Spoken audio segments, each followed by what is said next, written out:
Most people think the woods are peaceful until the day something follows you home. What you're about to hear is a combination of 3 true encounters, all connected by one terrifying pattern: the feeling of being watched and later realizing you were right. My name is Ember. I'm 16, living in Illinois with my 15-year-old sister Kate. One winter afternoon, I was hiking with my dog, Monty, when I noticed footprints in the snow much larger than mine. Confused, I compared them with my own boots. They didn't match, and since the trail had no forks, the person must have passed me without me noticing. As darkness settled, Monty abruptly stopped and barked aggressively behind me. I turned, and there he was, a man about 6'4", wearing charcoal snow pants and a white camo jacket, standing only a meter away. His hands were in his pockets, and he appeared to be muttering something, but I couldn't make out if it was English or French. Before I could say anything, he simply turned and walked deeper into the woods. Hours later, when I got home, my blurry vision focused just as the motion light snapped on, and my heart dropped. The same man was standing in my backyard. I stepped away and texted 911 instantly. I grabbed Monty, ran upstairs, and armed myself with the machete under my bed. My martial arts training told me not to fight unless absolutely necessary.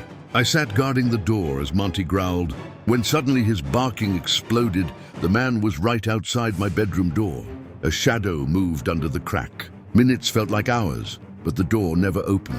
When police finally arrived, the patio door was shattered, and the backyard gate was wide open, leading back toward the forest. I told them about the shelter I'd found there earlier, but they found no trace of him. After that night, I stopped hiking into the woods entirely. A day later, my sister Kate and I decided to go to the movies. Halfway through the film, my phone vibrated loudly. It was my dad texting, asking us to bring him lunch since the cafe at his worksite was closed. Nothing unusual, so we went home, packed food, and drove out to the woods where he worked. When we arrived, he wasn't picking up our calls. He only replied by text, telling us to meet him by the lake. The sunset lit the sky orange as we walked down the path. At the lake, a man in black sat on the dock with his back to us. We assumed it was our dad until I pulled his hood down. It wasn't him.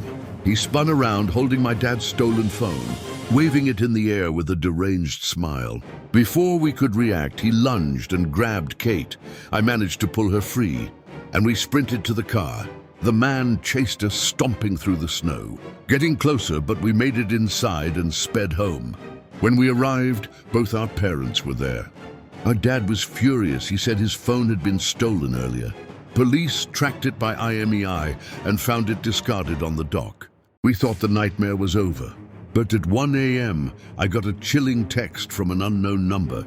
"I like that your house is lit only by your bedroom TV." I froze. I paused the screen, outside rustling.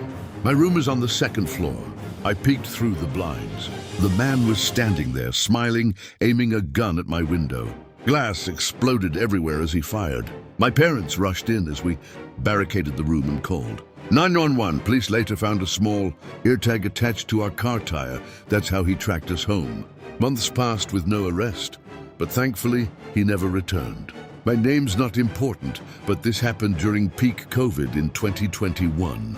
I had just finished a long Zoom meeting and was heading to my parents' house upstate. A snowstorm was ripping through the night, but I still drove fast. After dinner with my family, I left close to midnight, tired, slightly buzzed, and driving a terrible old Hyundai with no ABS.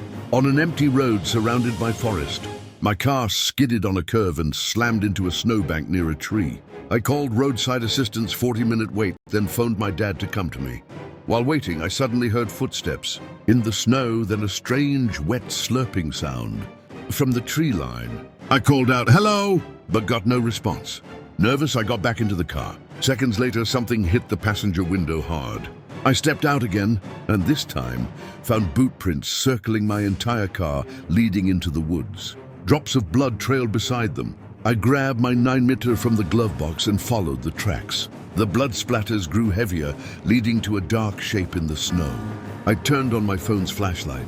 A deer torn apart, stomach ripped open, completely decapitated. The head was missing.